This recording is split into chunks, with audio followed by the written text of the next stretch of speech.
to the awards segment. We've been waiting. Golf This clap. is something we used to do. I believe the last time we did this, it actually never was posted. Was it? It was never posted. It was never posted? No, it was not. With the very first one we did the year prior, it was. But the last one we did a couple of years ago never was posted. So, Okay. So let's make this one happen, guys. Yeah. Let's jump right into it. All We're going to open it up with a bang with finisher of the year. The nominees. Randy Orton's RKO. From out of nowhere. Kevin Owens' Pop-Up Powerbomb. We have two from AJ Styles. One for the Styles Clash and one for the Phenomenal Forearm. And lastly, the Kinshasa from Nakamura on NXT. Ooh. Interesting choices.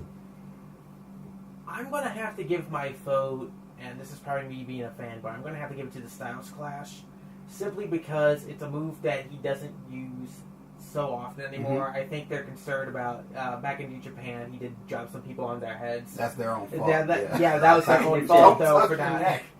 Ellsworth did it too, by the way. Well, Ellsworth doesn't have a chin, so I'm pretty sure he's fine. But when he does use it, 9 times out of 10, it does put the guys away. I think the only other person to kick out of it was John Cena during that feud way back. But I have to give it to the Styles Clash. It's not just me being a fanboy of his. I do think it is, you get dropped on it. AJ's entire weight is put on your back. The wind gets knocked out of you. You can't breathe. You can't kick out. Out of all the moves on there, it looks like the one that can definitely, end a match legitimately. Especially if it's jumping off the stairs. Yeah, exactly. Only reason I'll give my vote after Luke votes, but the only reason I won't be voting for the Styles Clash is because it's been kicked out of too many times this year. Jericho, the first time he broke it out in the match against Jericho, that was the other one. Yeah. Yeah, it should have won the match, and AJ is new at this point. Why is anyone kicking out the Styles Clash? And then that wasn't the first time. Jericho actually kicked out of that move like twice. He definitely kicked out of it at WrestleMania, which really pissed me off. Yep. And that match was basically a throwaway match because it didn't lead to anything. And then Cena kicked out of it. I think Ambrose had a moment where he did. I think it was in a title match, but that was the one. That. I don't think it was the one where he won the title. It might have been the one where he retained. I'm not sure, but I know it's just been kicked out of way too much. So I'm going to give this one to Luke. So all right, I'll break it later. I love the Styles Clash. I'm not voting for the Styles Clash. Dee just touched on it.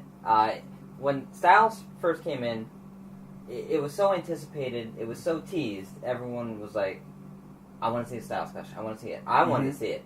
And then, like you said, the first time he used it, it was kicked out. And I'm not to cut you off, but just remember who the other guy was. It wasn't Ambrose. It was Reigns. Reigns kicked out of it. On the chair. Why is he kicking out of that? And he's John Cena Jr.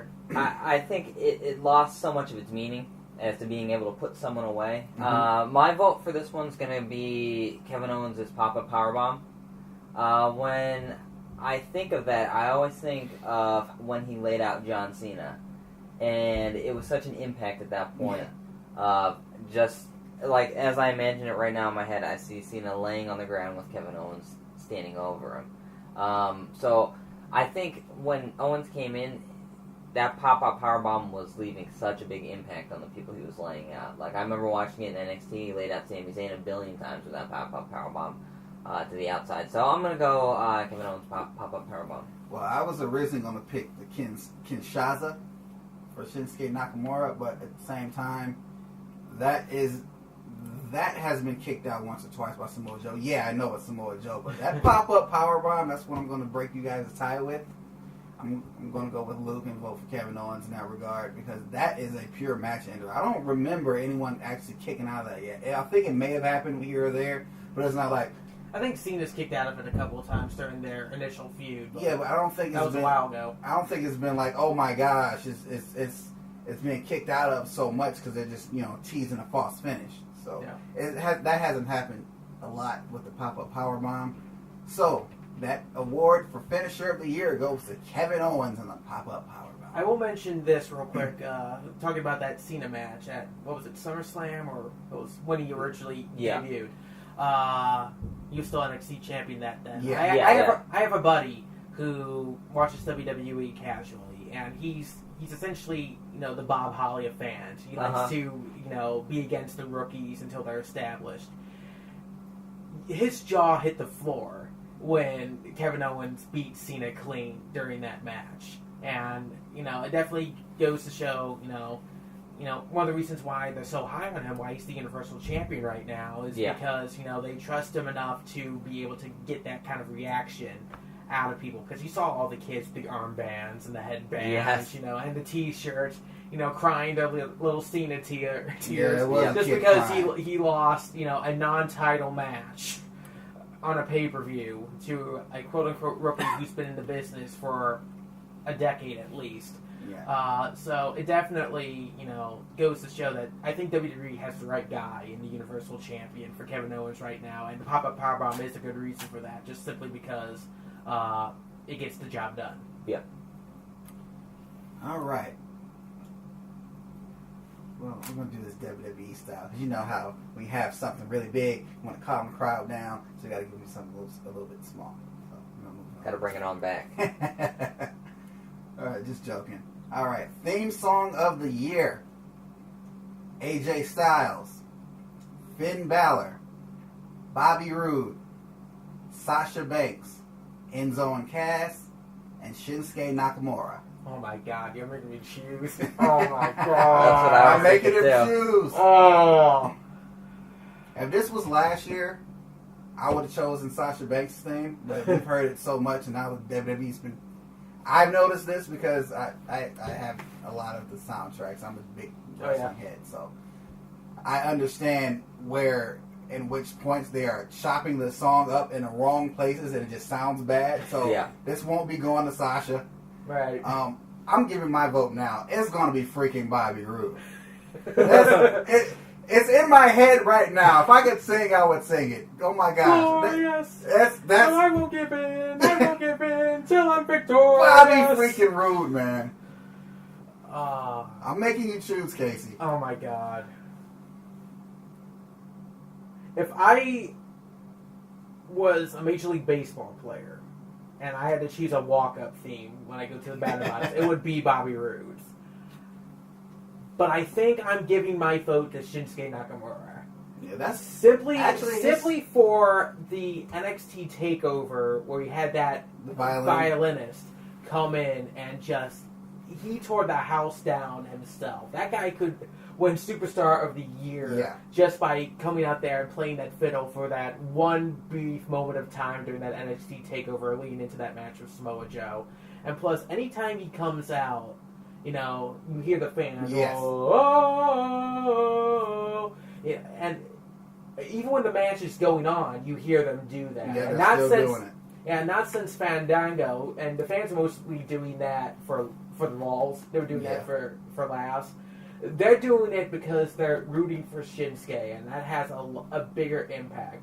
Bobby Roode, it's, you know, no pun intended, glorious. It's one of the best themes I've heard WWE do in years. But I gotta give it to Shinsuke Nakamura simply because the fans are able to get involved in it throughout the entire match, and not just when the match is beginning or over with. And I can see why you're doing that. And actually, Shinsuke Nakamura's theme has been heralded as one of the best pieces of music in a very long time. Yeah, because it has that Oriental theme, being someone from Japan, but it also has enough of a modern theme that it fits perfectly in pro wrestling. So, I'm in a tiebreaker.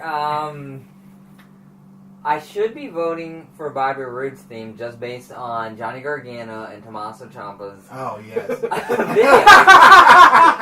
How could we not mention? I'm so glad you mentioned. Glorious bombed. But I am gonna go with Shinsuke Nakamura. It, like Casey said, once that theme hits, the fans are it's just electric. There's only a few themes I think right now. I think Finn Balor's is another one where the fans can get going. just on entrance alone. That's my alarm ringtone in the morning. My phone goes off. But once the lights go dark and Shinsuke's theme hits, it's like it's on right then. Yeah. At that because point. it has that intro and it really gets the fans pop up. And then you see the silhouette of Shinsuke doing his little dance out. It goes dark, it hits, and everyone just explodes. It's similar to how the Undertaker's theme is. It's just like it creates this atmosphere. Yeah. Of a big match feel. No matter even if he's main eventing or it's just somewhere in the mid card, when that theme hits, it's straight on TV. Yeah, like man, I'm watching. It was very impactful as soon as it hit on his debut match against Sami Zayn. Yeah. And it's one of those ones where, because WWE, everyone's always said that the writers and WWE in general don't really know how to handle Asian stars. But when you listen to his theme, it's got that Asian undertone, but it's not strictly just like we're throwing up a Japanese flag and he's like some heel. You know, anybody from the U.S. has to be anti. Yeah. They have to be anti. It's not like Kai and Tai's theme where it had the little, Oriental jingle at it, and it just hits the. Indeed. Yeah. He's finally doing well as an announcer for WWE Japan, so good for him. Glad to see he's SmackDown, #1 announcer. But yeah, it's not like Kai and Tai that had that Oriental intro and then went straight to the generic rock. It's something that has that undergoing theme throughout the entirety of it, from the intro to the main chorus to even just the little gaps in between. It's just a perfect mix of modern day rock and that Oriental mix that lets you know, this guy's from the land of the rising sun. Ironically enough, the theme is called Rising Sun. But it has just enough to let you know that, no matter where this guy is from, he's ready to come out and kick your ass. That thing is so good that even before Nakamura had his first match in NXT, it was leaked online. It was everywhere. Oh. And, it had one video that was leaked. It wasn't even. It was a video of him, I guess, rehearsing his entrance. Okay. Then there was another one of. It was just a picture of Shinsuke, but it was just the whole track of the song. Mm-hmm. And then there was like multiple duplicates of it. It was like, oh, this must be a big deal, especially since this is days before the match with Sami Zayn. So this is crazy. So definitely, I can agree with Shinsuke getting theme song of the year. So congratulations, Shinsuke Nakamura. So this is a new category from we didn't do this before, obviously, because the last time we did one of these shows was years ago. So I made one called the We Got Next Award, and next is spelled NXT. Gotcha. I see. Clever, Dave. All right. So taking a page from 2K games there. I have not played the new WWE. I stopped playing those games. Yeah. I'm still playing 2K14. That's my favorite one. I think that was. I think it was 2K15 when 2K took over, and they had a new gen version and a last gen, and the Xbox 360 and PS3 one, instead of the story mode, had the We Got NXT mode. So I still think it's clever though. Well, this award is they have T-shirts with that on it. I want to get one. This award is for everyone. We'll go to the people at NXT who have made impact there, but who you can see having a bigger impact on the main roster when they get there. Okay, gotcha. Okay. So the nominees for this award are Asuka, Bobby Roode, Samoa Joe, Shinsuke Nakamura, Ty Dillinger, and Ember Moon. Ooh, this one is tough. I'm not going to say Bobby Roode because I honestly think he's going to stay in NXT for a lot longer. He needs to carry that flagship there. Him and Nakamura need to. Yeah, I think he's going to stay in NXT well into the next year, and if he does come up to the main roster, he's. I don't want to say he's going to be a mid-carder, but he's definitely going to be one of those, enhancement guys. Not necessarily a jobber. He'll get a few wins in, but he's not going to hold any major titles.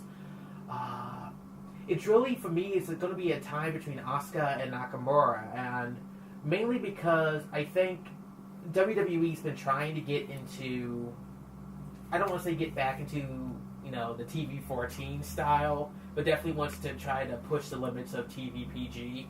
And not only is Nakamura's strong style with the constant boots to the head going to be something that can get him there, but Asuka being, a legitimate threat to whatever women's division she goes into, whether it's Raw or SmackDown. Those girls are gonna be scared to work with her. Yeah, she's legitimately going to be, a force to be reckoned with. If I had to choose between those two, I would have to say Asuka, simply because the women's division, we talked about this last week, they need help. Whether it's Raw or SmackDown, it's hard to get infested. It's when the quote-unquote Divas evolution happened, and they went from divas to superstars at WrestleMania. There was initial interest, and the match they had at WrestleMania and the matches afterwards definitely showed that they were giving the women more attention. They've kind of fallen back into old habits since then. I think you have a female superstar like Asuka go into the women's division, whether it's Raw or SmackDown as it is now, it's definitely going to shake it up. It's going to shake up the writing, it's going to shake up the matches, and it's going to shake up everything, we know about the storylines and the characters. Mm-hmm. I mean, can you imagine what a Natalya-Asuka feud could look like? That match would be incredible, bro. You look at, Bayley and Sasha Banks in NXT, closing out the show. You look at, the women's title match, main eventing Hell in a Cell. They're trying, but you're not giving the fans enough interest in those storylines. You bring Asuka in, someone who could legitimately eat half the girls on the roster. Yeah. You're going to, get a lot of attention on that, and you're going to make people want to watch not just Asuka matches, but all of the women's matches, simply to see, who would be able to take up Asuka in a fair fight. And I think, she's the one that's going to have a long-term career in WWE, not just as women's champion, but just, long-term. She's someone that the WWE is going to be able to rely upon no matter how long her career is. I think she could potentially be, a quote-unquote decade diva and stay at the company for a long, long time and still be able to get the job done no matter what her character is, no matter what her storylines are. Her wrestling style is perfect and exactly what the women's division needs. She'd be an incredible heel. Absolutely. And she doesn't even have to say that much. She just has to come in, wear that kabuki mask, scare the crap out of her. She is what Karma should have been. She could be what Karma should have been when she debuted. And absolutely, completely dominate the women's division. Again, no matter what show, whether it's Raw or SmackDown. I think SmackDown probably needs her more right now. But I got to go Asuka on this one. Shinsuke's a very close second, but if we're talking about long-term future superstars, it's got to be Asuka. For me, I think I'm honestly going to go Joe. With Nakamura and Asuka in NXT, they've proven they know how to handle a Japanese star and to push them and protect them. With the main roster, they haven't proved that yet in WWE, so it's hard for me to put all my eggs in that basket and to say, okay, they're going to have a giant impact. With Samoa Joe, I can think of a billion matchups right now. Strong matchups, either Raw or SmackDown, whether it's with AJ Styles, whether it's Kevin Owens, Seth Rollins. We never did get that Owens match, not really in NXT, because they were almost like passing ships in the night. Yeah. They hinted at it, but... Yeah. They had a brawl in a match that led to another brawl, but nothing came to fruition. And I mean, people have always talked about John Cena, Samoa Joe. I don't know who's been saying that, but that's not a match I want to see. It'll still be a good match, though. You gotta give Cena a little bit more credit, Casey. A little bit. And as of right now, we were talking about SmackDown's in desperate need of baby faces. I could see him being brought up as a baby face. And I think he's going to be one of those baby faces that's not, I'm going to play the crowd, I'm going to kiss your baby. He's going to be, I'm going to crack your skull and kick your ass. And that's going to be the type of baby face everyone would get behind. So out of those guys, it's a tough decision. But I'm going to say Samoa Joe just based on a lot of different matchups. And I think he's got a lot of room to grow on the main roster, and whether it's a casual fan that's watched TNA or whether it's a hardcore independent, everyone knows Samoa Joe, and it's been for years clamoring that we want him on the main roster, and they finally signed him, and it's just biding your time until he's up there. So Right. I'm gonna say Samoa Joe. It would not shock me if, you know how during like WWE Access before the Royal Rumble they have like a battle royal for NXT, and the winner of that gets into the Royal Rumble match. It would not shock me if that's Samoa Joe. I mean, if Joe won that, they would really have to make that mean something. Yeah. Otherwise, you would ruin Samoa Joe. And I mean, we're talking about Braun Strowman on a dominant streak. Samoa Joe, bring him up, have him end it right off the bat. Now, your explanation really made me change my answer because I was so ready to say, no one ready for Asuka. I wanted to say that. I wanted to say that so bad. I got the chance to say it anyway, so it's okay. But I got to go with Samoa Joe because the thing is, whatever show you put Joe on, it automatically changes the dynamic. I mean, there's so many matches you can do. Of course, you can argue the same thing with the women, but they're only going to put Asuka with certain people. Yeah. And like the rest of them should just pretty much eat them. Yeah. Like, can you imagine what would happen if you put Summer Rae in a match with Asuka? Someone's She's gonna not gonna actually exist get anymore. hurt. Oh yeah. She's gonna Not that that's a bad thing, but oh, poor Summer Rae. In case you want He to tries. break your neck. But you got to go with Samoa Joe. 'Cause he'll immediately change the dynamic.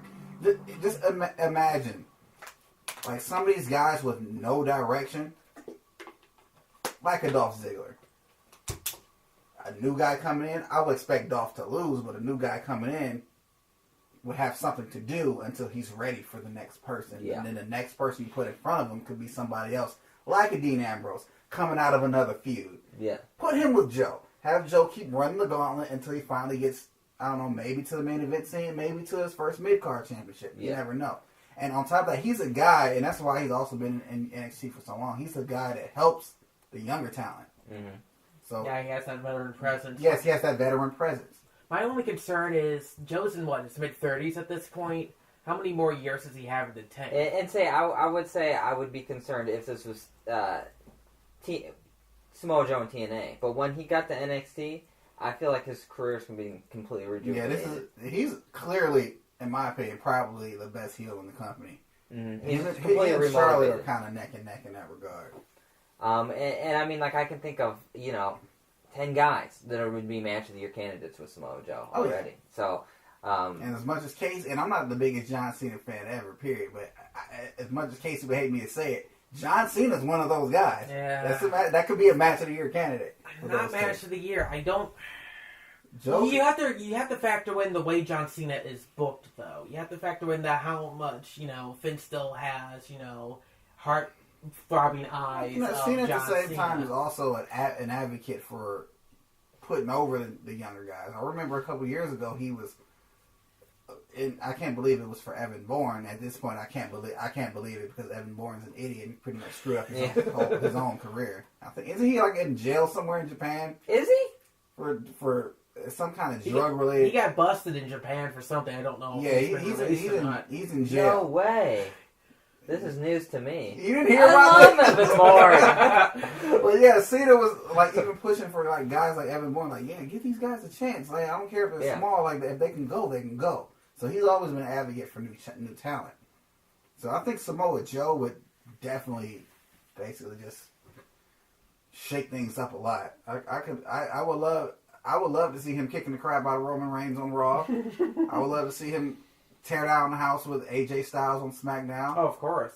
Those matches were always special in I TNA. would love, because I'm not hip to Sami Zayn as El Generico at all. I'm not even sure if these guys have even touched on indies, but I would love to see Joe and Sami Zayn go at it. So Samoa Joe, you got next. There's your award. There you go. Did Joe and Rollins face in ROH when he was still Tyler Black? I don't think they were. No, I don't think so. No, that's something that you would be interested to see too. Yeah, that'd especially be considering great. their indie, career in ROH and how I don't want to say compatible, but definitely a kind of a neck and neck style career. in that promotion. Finally have something come to the head in the quote unquote major leagues. Yep. Okay, pay-per-view of the year. SummerSlam, Survivor Series, WrestleMania 32, Money in the Bank, and NXT TakeOver Dallas. It's not going to be WrestleMania. I No, can tell you that. WrestleMania is only on the list because it's WrestleMania. WrestleMania is always found on our list somehow just because it's WrestleMania. That I'm not voting for WrestleMania at all. WrestleMania, all the wrong people won. All of the wrong people won, and the storylines that should have been done at WrestleMania weren't finished yet. Aside from Undertaker, Shane McMahon inside Hell in a Cell, I don't remember a single match. I honestly don't. I remember seeing this, and I'll try to look it up for you guys on my phone. I remember seeing an image. It's a Simpsons image. It's Homer Simpson trying to build a grill. And he's looking, and instead of Homer, it's Vince McMahon. And he's looking at a picture of NXT TakeOver Dallas. It's like, oh, that's a good wrestling show. Looks over at the grill he built that says WrestleMania. Why doesn't mine look like that? NXT TakeOver Dallas was absolutely the best show of the year. There wasn't a bad match on the card, and you knew it was going to be a good show from the very beginning when American Alpha's music hit and the crowd exploded. Oh my god! That wasn't even the biggest pop of the night. And the granted, I'm assuming it's a small arena. I can't imagine it's anything bigger than what the old Richfield Coliseum was way back in the day.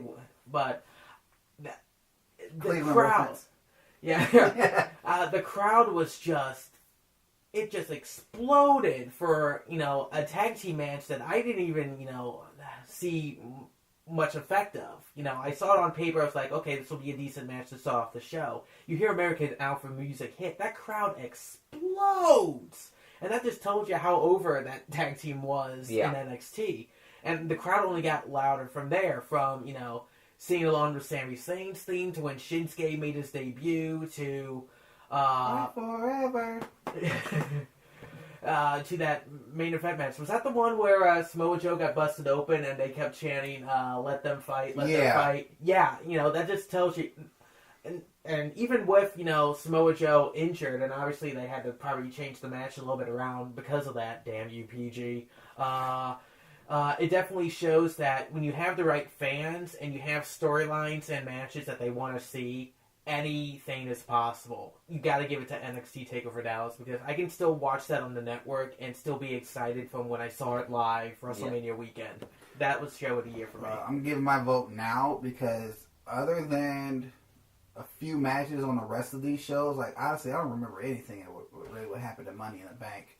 But other than I remember WrestleMania a lot because all the wrong people won, so that stuck with me.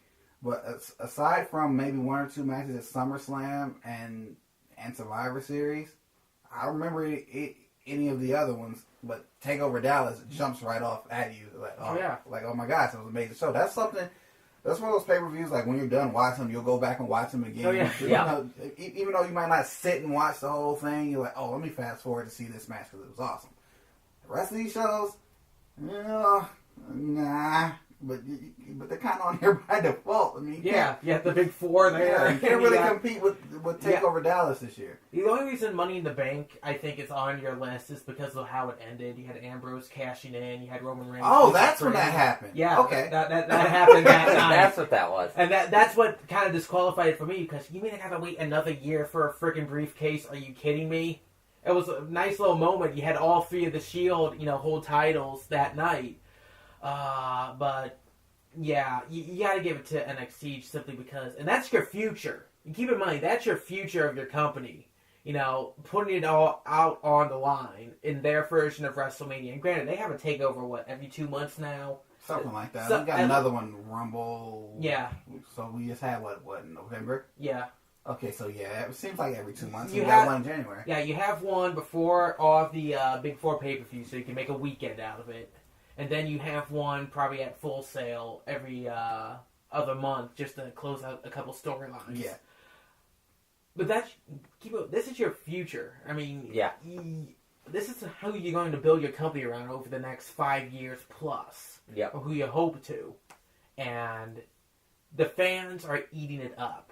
And if this is Triple H's pet project, then the company may be in better hands when Vince dies than we want to believe, simply because the way Vince books the main roster, and I know it's not all his decisions, but he's still so in the past. He's trying to recreate the Attitude Era without actually recreating it, if that makes any sense. He's trying to take what he thinks were the best parts of it and shove it down our throats. Yeah. And we're like, while also trying to stay sweet with NBC Universal and keep it Yeah. PG. we don't want that. Just let things happen the way they're supposed to, organically. If you let Trips, Steph, and maybe even Shane run the main roster, at least for 6 months, I guarantee the product will be so much better by the time that 6 months is over than it was in the last 5 years or so. Mm-hmm. Especially after the point where the the main brand roster extension will be crashed. like NXT, which would be great. Yeah, because at least you have storylines. And granted, NXT is only an hour long on the network, so they got to try to cram as much action as they can as possible. And it doesn't even come off like they're trying to cram it in there. No. It works. The problem with Raw is, like, SmackDown has been a better show since the brand extension because it's a much more digestible show.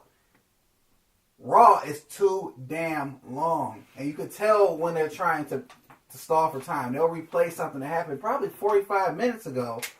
They'll replay that whole segment, or at least maybe the last, 3 to 5 minutes of it. We just saw it 45 minutes to an hour ago. You're clearly trying to buy time, whether that's to buy time is because you need to buy time, or because they set up the cruiserweight ring, or they're trying to set something else up backstage. We know you're stalling. We know you're stalling.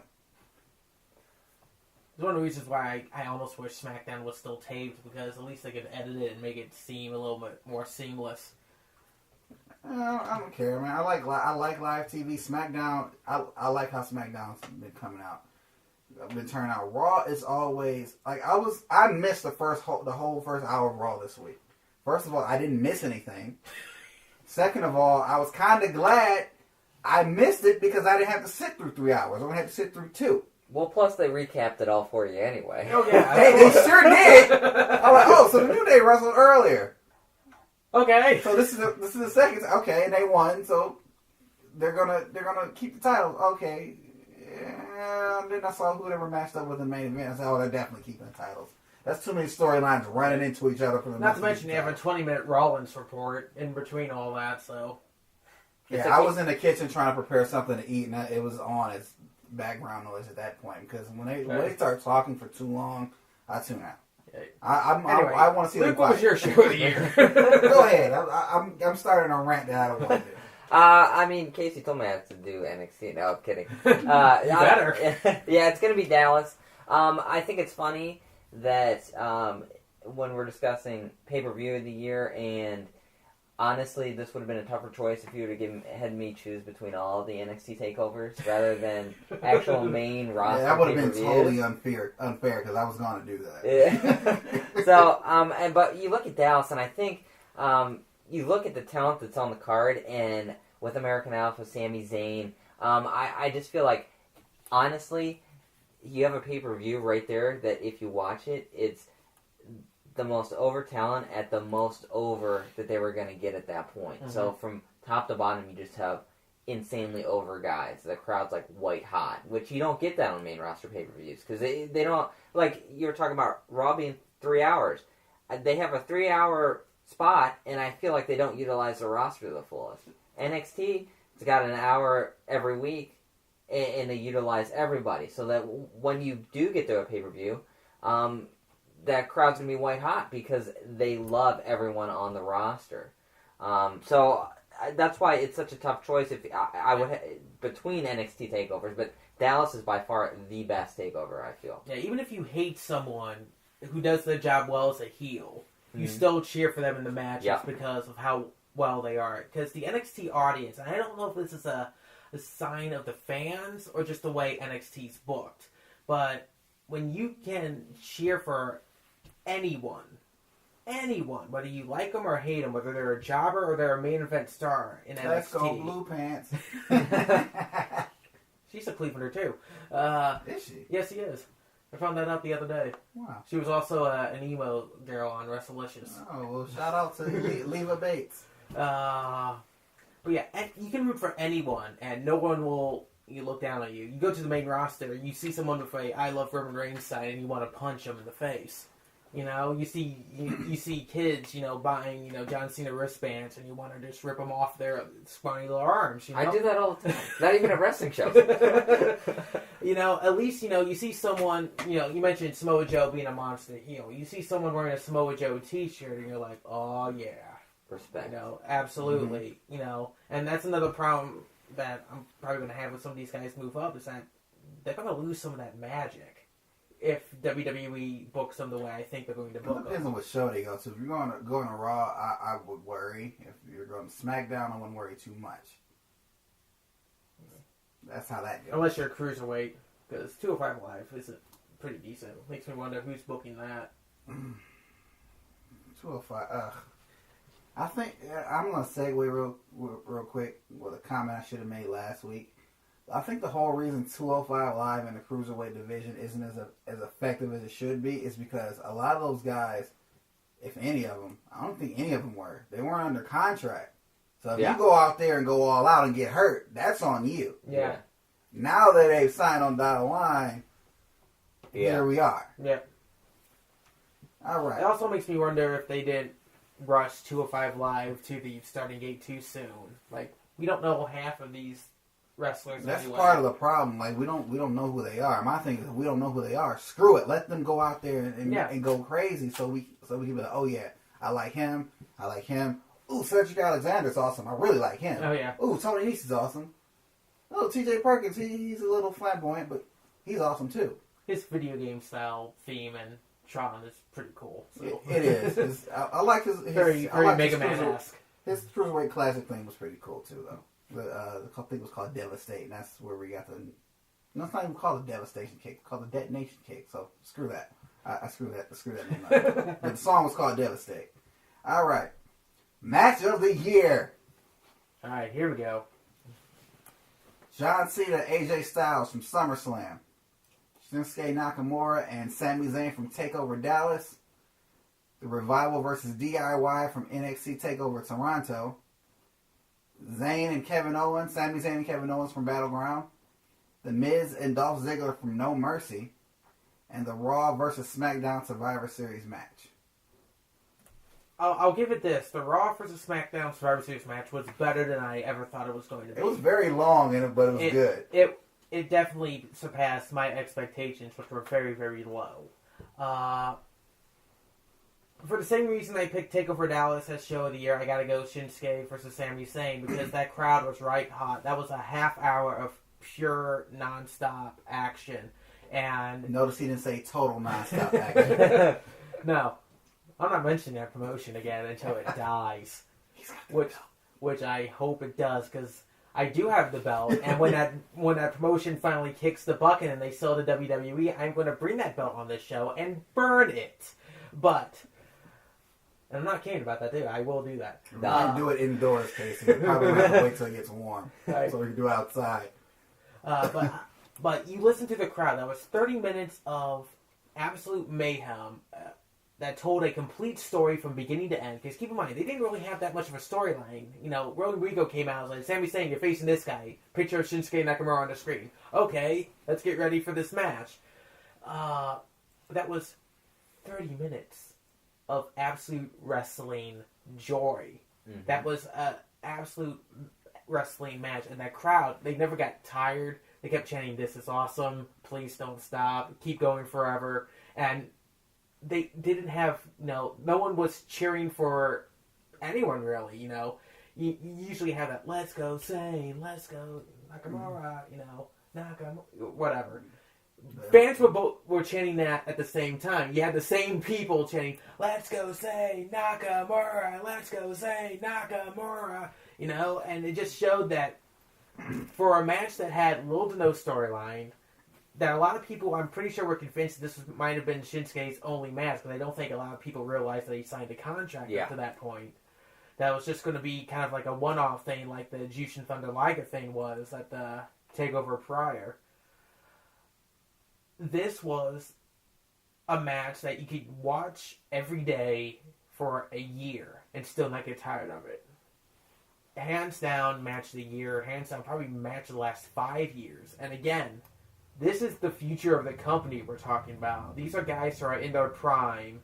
who could carry the company on their back over the next couple of years.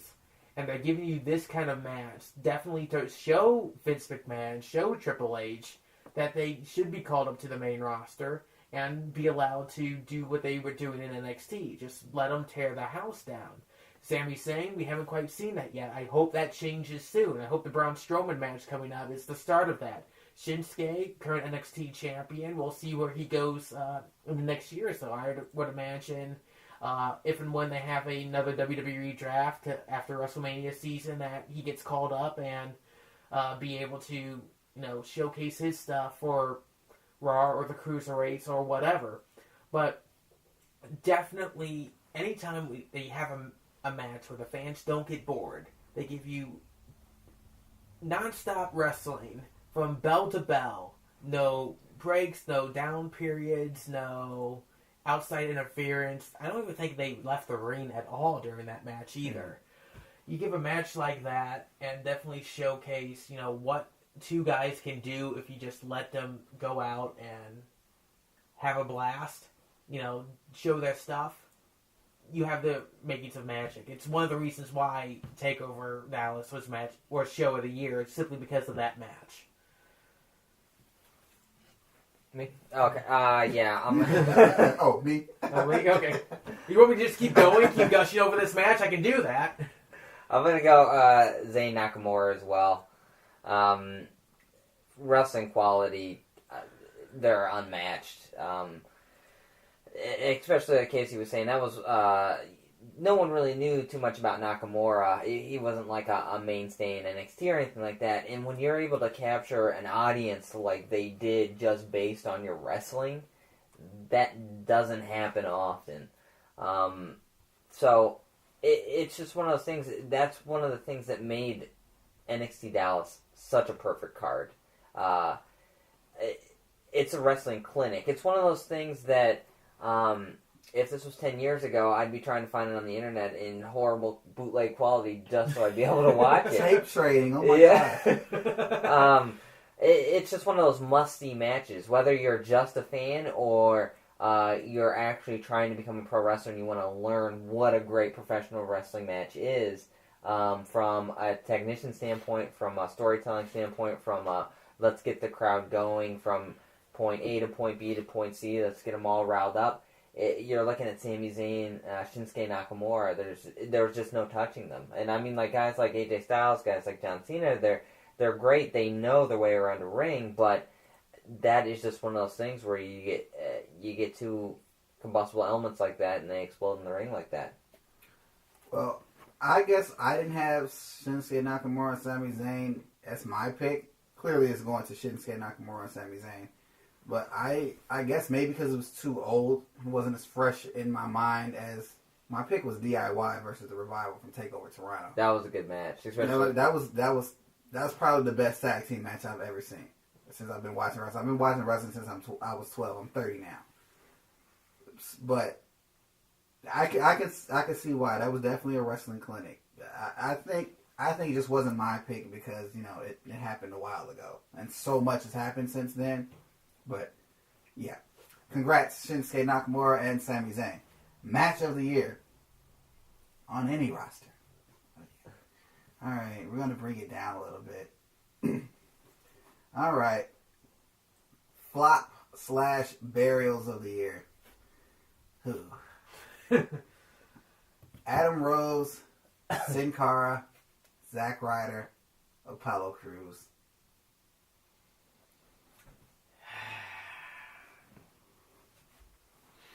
I'm assuming we're talking about the current Sin Cara, not the original Mystico one. He's long gone. Okay.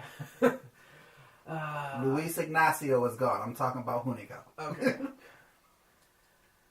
Adam Rose comes to mind, but it's not like he had anything special to do since he turned heel and was downgraded to beating up a bunny. He more or less ended his own career when he got busted for DIY and domestic abuse and asked for his own release. DIY? Or DWI. Oh, they got a dribble too. Zack Ryder's been in a low decline ever since, the Embrace the Hate storyline, which we don't even like to talk about. Apollo Crews, I'm going to give simply because I think he got called up too soon. Way too soon. I think if he spent another 2-3 months in NXT, building it up, maybe not necessarily winning the NXT championship, but at least be in a program with whoever the champion was, and get a couple of losses, sure, but a couple of shots at the belt, it could have definitely helped him, and then get called up. It's sort of like a special NXT trade with one of the rosters or something. It would have definitely helped, but this is a case of WWE banking on someone's indie success and basically calling a bluff and failing for it. I'm not saying that Apollo Crews can't rise out of it, but this year it's been something of a disappointment because the most I've seen of him was backstage this past week talking to Gabriel Iglesias, the comedian, in a random segment that I don't think accomplished too much. Other than just establishing that a well-known stand-up comedian was backstage for no reason whatsoever. He has a decent t-shirt, I'll give him that, but aside from that, that's not a whole lot to really talk about. They just brought him up way too soon, and his momentum has suffered because of it, so I gotta give it to Crews. Well, I'm going to... Wow, that was a bad voice break. You sure you just turned 30? Well, yeah, man, I'm gonna give this one to Apollo Crews too, because I saw the potential he had in NXT, and he definitely got called up way too soon. He got called up before he was even able to develop a solid character. Yeah. His gimmick for the longest time basically was he was undefeated. Then when he was down there, he lost to Baron Corbin. Then they started treating him like it was almost nothing left for him to do. And we watch NXT, so we know that feeling when we see a certain guy like Finn Balor, for instance, after he lost the title. Glass ceiling. Yeah, it's like there's really nothing left for you to do here. Now it's time to move on. They started treating him like that, but it's clearly he wasn't done. He hadn't been there. Never got started. Never got started. Yeah, you could easily have found a partner for him to go after the tag team titles, or like I said, have him at least in a program, a one-off program with Samoa Joe. He had a program with Miz, and he's been on steady decline after that. They even had him lose to freaking Kurt Hawkins of all people. And that's no disrespect to Kurt Hawkins, but clearly your character isn't. It's not on the level where it should be beating someone like Apollo Crews, who's a new guy. He's got the size they look for. Mm-hmm. He's athletic as hell. But he should have been, would have been one of those guys that, especially with Nakamura being there still, Samoa Joe being down there, he's one of those guys that could have helped carry NXT, especially since a lot of their roster was kind of decimated by the draft. That was a perfect time to keep him there. NXT. Baron Corbin should have still been there too. If I were WWE, I wouldn't have brought Baron Corbin up till like October, because now he's really just now starting to get his footing. Mm. They had him fighting Dolph Ziggler on freaking pre-shows for the longest time, and I think now that's the whole 50-50 booking thing. Where I think he beat Dolph up a couple times on Raw. They had 2 matches. I think Baron won 2. Dolph won 2, and they were all on pre-shows, and he finally beat him again. I guess you'd call that the rubber match. They had it on Raw. And I could throw him in the mix, not saying that he's a flop, but Baron Corbin was also someone that got called up too soon. And it's not fair to these guys. Yeah. Especially someone like we went to AIW, Crews was there, he was performing as You All Nation. Yeah. Yep. And I spoke with him for a little bit. The guy, I think if you gave him enough material, enough character development, he could work a microphone. You just have to give the guy a chance. And he can't get that chance if you don't leave him somewhere where he can stay and develop. Yeah, Crews obviously is the big one out of the group. I remember when they started airing promos for him, and I got excited because we had seen him, and I was no build up. It was just right after WrestleMania. Yep, and I remember at that point in time, NXT's main eventing was getting a little cluttered, and they finally moved some of the guys up, and I was like, oh, great, breathing room.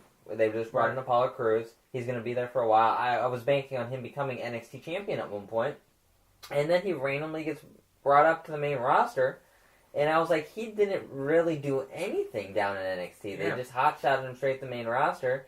And it wasn't like he was like an AJ Styles or a Samoa Joe or Chris Hero or anyone like that, where he's been on the indie scene forever, and everyone's heard of him. He's a giant name.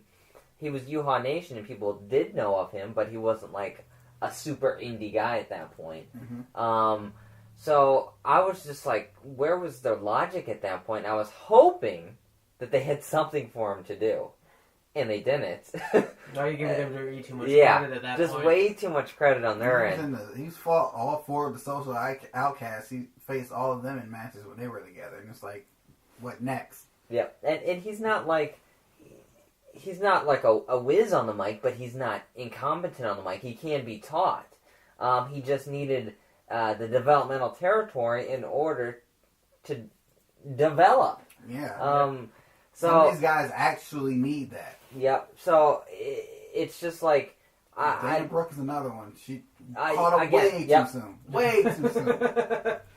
And I think he could be down there right now, thriving in the main event scene of NXT, because they needed people at that point. I would request, if I were him, I'm like, can you please send me back down there? You have nothing for me here. Why am I here? Yeah, he could easily, the next takeover leading up to the Royal Rumble, it could easily be Joe versus Nakamura versus Cruz for the NXT title in a triple threat match. Yeah. And that match could tear the whole house down. Just think, if he was still there, he probably would be champion by now. Yeah, and it's like, I don't... He's fighting for it. He's not being used. I don't understand why you don't have him pulling double duty at the very least. Yeah, I don't know if it was... The cruiserweight guys are doing it. Rich Swann was just not... It had been a very recent time. He had his cruiserweight championship with him. Yeah, he's pulling double duty. He's going to NXT. I don't know if it was something in his contract that said I'll do NXT for a little bit, but then I want to be on the main roster. Because if you watch Breaking Ground, he got his raise, and then after that, and they said, the last person to get a raise like this was Kevin Owens. And after that, remember, he's headed to the main roster. It's like, no, not yet. No. Not yet. Get back down to the yellow brand right now. It's just, I hope, come draft time, maybe there'll be a storyline where someone gets downgraded to NXT from the main roster, and they can build that into a storyline, maybe turn him heel in the process, and he'll be the dominating force that he looks like he could be. Yeah. But right now, on the main roster, there's nothing for him. I mean, you can't put him into an IC title, picture. And they gave him that shot, and they just let Miz walk all over him. Yeah. That killed some of that credibility. Maybe that's what they're leaning towards, because they had that thing with the Miz during that random segment. My thing is they've done that already. They've done that already this year. I know. At least as the summer. So I know, but the new year starts in a couple weeks, Yeah. so maybe that's the mentality. If we keep saying it's 2017 enough, they'll forget all about 2016. Yeah, the thing is, clearly you can request somehow, some way to go back down to NXT. I mean, hell, when Cameron was there from the Funkadactyls, as terrible as she was at times, she was. I've seen worse, but she could be okay with the right opponent. Put her in there and Natty, she would carry. I'm just glad she's not in the business anymore. That's how you really feel.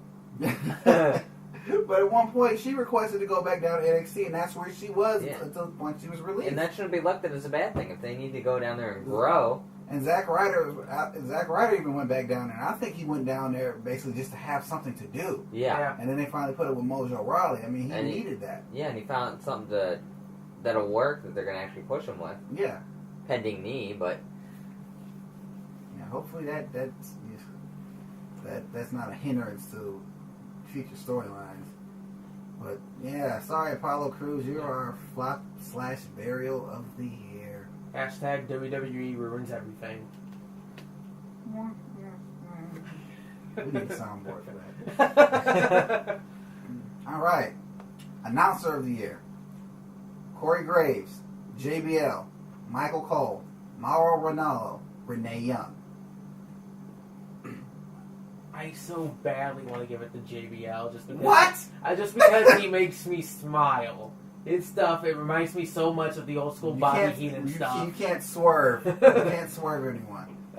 No, I'm serious. I want to give it to JBL simply because, his stuff reminds me of old school Bobby Heenan using comedy to put the heels over, and it works really well for him. I have to give it to Ronaldo, but simply because for someone who is relatively new to WWE, he has grasped the announcing angle so well, and even a job match, he can make exciting.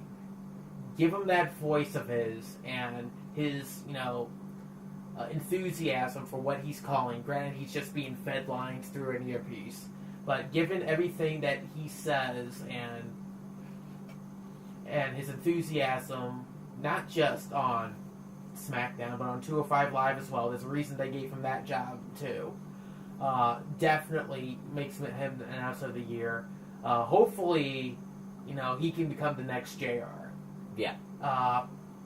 If I had to pick a number 2, it would probably be Corey Graves, simply because he's gone from, being an active wrestler who had to retire early, jumping to the announce desk, grasping that really quickly in NXT, getting called up to the main roster as well, doing Monday Night Raw. I was surprised that they gave him, the Raw spot. Yeah.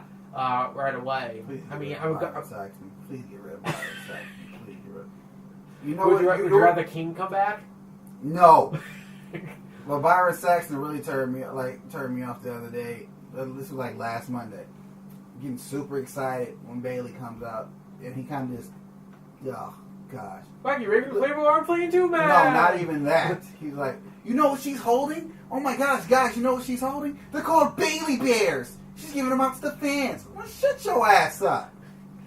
That's not necessarily him, though. It's probably Vince screaming in his ear telling him to say that. Like a freaking tool. So better or worse than Michael? Damn pajamas doing commentary. Better or worse than Michael Cole? Worse. Okay. And Michael Cole, I've never liked Michael Cole. Right. I love JBL for his heel work. How when he doesn't make any sense? That's what I love about it. That's not a good thing, Casey. No, seriously, he comes up with some of the craziest things. It reminds me of Bobby Heenan back in the day, because he would do the exact same thing. Renee Young, I barely tolerate, only because she's a hockey fan like I am, but that's about it. She's more a backstage interviewer / pre-show, and she's good at what she does. They kept trying to shove her onto the NXT announce table for a while there. She was on Superstars. What the hell is Superstars? Wait, Superstars is gone. Yeah, it doesn't exist anymore. Oh, yeah. Maybe she can get on main event. They tried her out. Maybe they can try to bring back Saturday Morning Slam. The Green Show. Oh, Lord. The second Green Show they had. No. This was Velocity. It was Saturday Morning Slam. What's going on? Wasn't El Grabador working on those shows? So was El Local. They filled a lot of wrestling in for a half hour, though. I'll give it that. Yeah, but you do notice, like, for Saturday Morning Slam, remember, they wouldn't show headshots. No, they wouldn't show headshots. They would cut. Yep. That was. Well, it's Saturday morning. We don't see people getting hit in the head. Cut to the announce table. Bear in mind that WWE made a living on Saturday mornings, showing hits to the head with Wrestling Challenge and Superstars and all that. Even the recaps when Superstars and Livewire were recap shows of what happened on Raw and SmackDown during the week. Yeah, bloody chair shots. All they did was turn black and white. Yeah, but still show shots to the head. What you think? Who's over there? Is that Luke? Yeah, that's it. I'm gonna go more Ronaldo as well. I've followed him ever since Pride. He's just got a really captivating voice. I always thought this guy would be great at pro wrestling play-by-play, and it's one of those things where I think a lot of people almost feel the play-by-play guys are an afterthought because they're there to call moves. And the other guys are the more, I guess, get more of the glory, the most notable guys. But when I'm listening to commentary, I'm listening to Mauro Ronaldo all the time. He has such a distinctive voice. You know when he's talking, whereas you listen to SmackDown and you forget Tom Phillips is there, even though he is saying things. It's just like, who said that? But he's just got a great understanding of moves, the move sets, even for not even ever being a pro wrestler. Mamma mia! Tope suicida! I will say it's very Joey Styles-esque. Yeah. I love it. I am a big fan of Corey Graves as well. He's got to be like the love child of JR and Joey Styles. He has to be. He has to be. Yeah, what's actually going on in the basement of the Titan Tower? What kind of secrets are in the WWE lab being worked on? But I'm a big fan of Corey Graves as a color commentator as well. So he'd be a close second. Almost pulled it with the hairstyle, but I'm going to go Ronaldo on this. I love Corey Graves when he does stuff for the network, too. Yes. I mean, it definitely shows that even though he can't wrestle anymore, he still loves the business. He's He's a viable asset. Superstar. Yeah, I mean, you watch... he was hosting that Untold Stories of ECW documentary a couple weeks ago, and considering how Joey Styles got fired, there was no one else that could have done it except Paul Heyman himself. And I'm glad it was Corey Graves, because he was asking well-thought questions. You could tell he was doing his homework ahead of time, that they weren't just feeding him questions to ask. He was doing his own research, and definitely asked all the right questions. And you really wish that show was at least another hour longer than it was. Yeah. Because, I have not seen that. It's really good. It's just essentially just like a panel discussion. Starts with him and Paulie, then Bubba Ray joins in, Taz joins in, Devon and Tommy. They just talk about it. Yeah, Taz was there. On WWE television? Yeah, he was there. Oh, shit. Yeah. Shoot. Here, I'll go ahead. Now we'll play explicit. Right, I'll go ahead and spoil this from it, because Paul Heyman admitted this on the show. ECW at one point, because I want to see your reaction to this. That's why I want to see. Oh gosh, you're about to drop some kind of bomb. ECW was looking to not necessarily sell, but looking for someone to take partial ownership so that they can get wider pay-per-view distribution. That company, Disney. Disney wanted to buy half of ECW so that they could help distribute the pay-per-views. The French toast? What? Yeah. Does not compute. Yeah. Heyman was willing to sell 49% of ECW to the Land of the Mouse to help get better. What happened? Michael Eisner, I guess, or the higher-ups at Disney just said, this probably isn't our bag. Let's get away from this one. But Disney was seriously considering buying half of ECW and keeping it unchanged. All they wanted to do was help distribute the pay-per-views and get a cut of the profits, because they saw how big it was growing into a national brand from how small it was and how little it was to produce. Yeah. So, but yeah. I remember, going to Twitter when they announced that, and just seeing, because they had hashtag ECW Untold, and just seeing that hashtag explode with what the fucks from countless people going, Mickey Mouse almost bought ECW? Fucking what? So, yeah.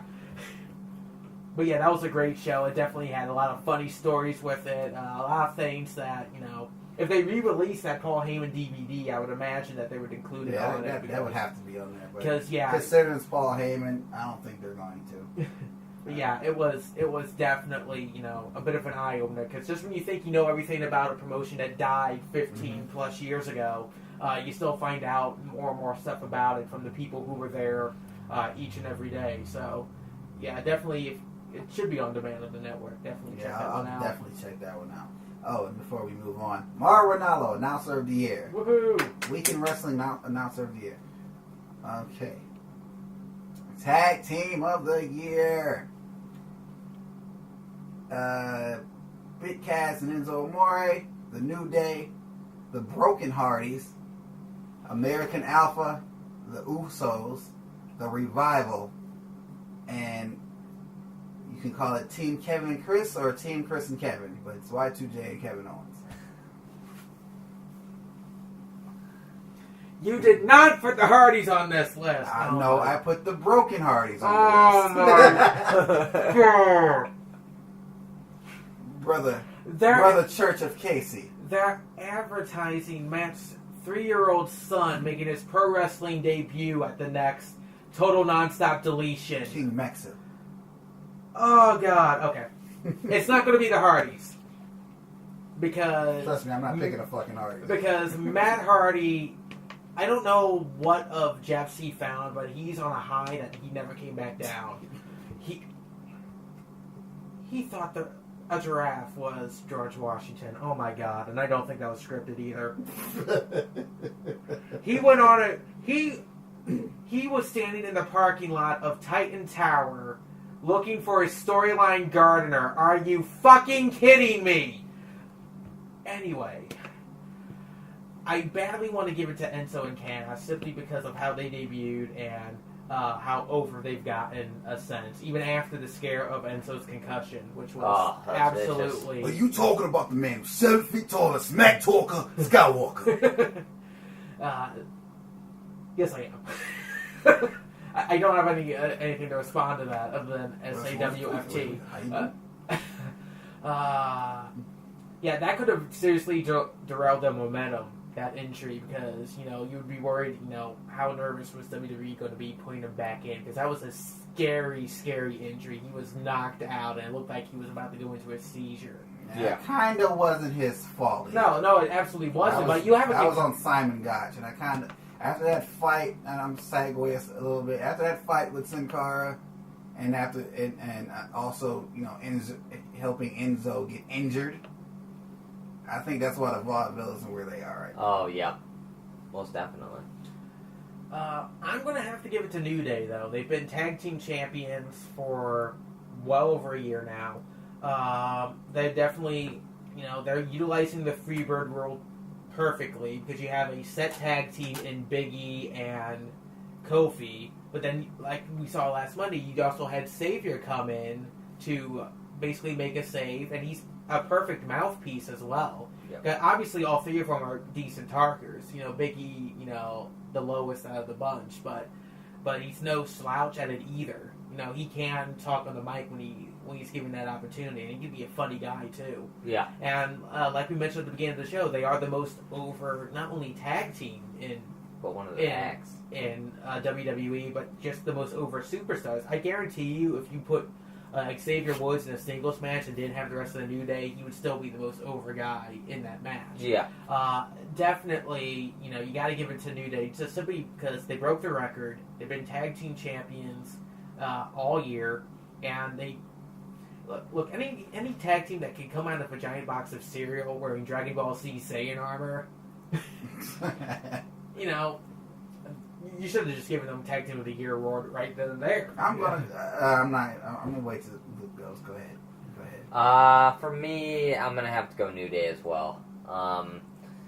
It just makes the most sense because they essentially took three guys that weren't doing anything that wanted to be teamed up, and if you've ever listened to the New Day discuss how they formed, WWE didn't understand what they were going with. Remember, they started trying to put them together. They were off of TV for a long time. Yeah. They didn't know what to do.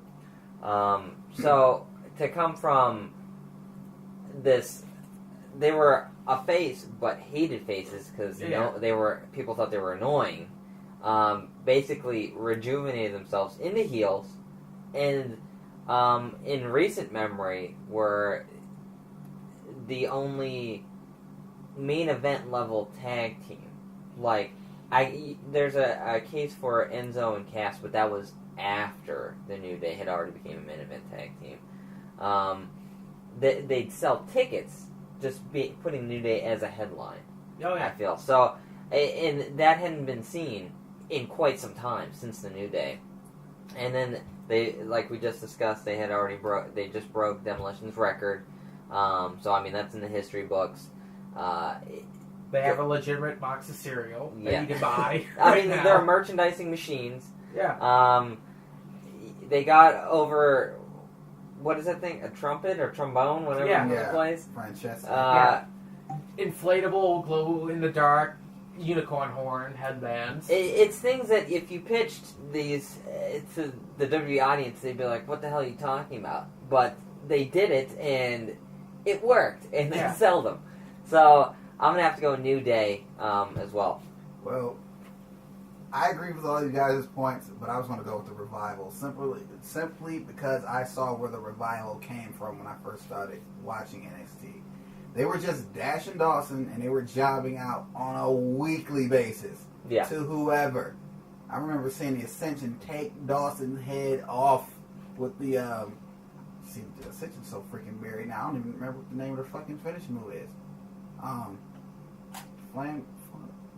I don't even know either. They don't use it. Fall of Man. Oh, It came to me. Yeah, took his head off, and then they basically started. And this is where they dropped the ball with Apollo Crews.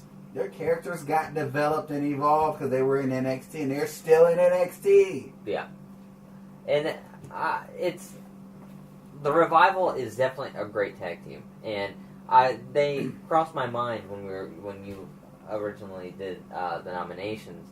It's like I feel like people pass over them because they're not as flamboyant as the New Day, as flamboyant as like Enzo and Cass. The Revival's got such an old school feel to them. It's like Tully and Arn. Exactly. They're hardcore, beat 'em up, break his neck.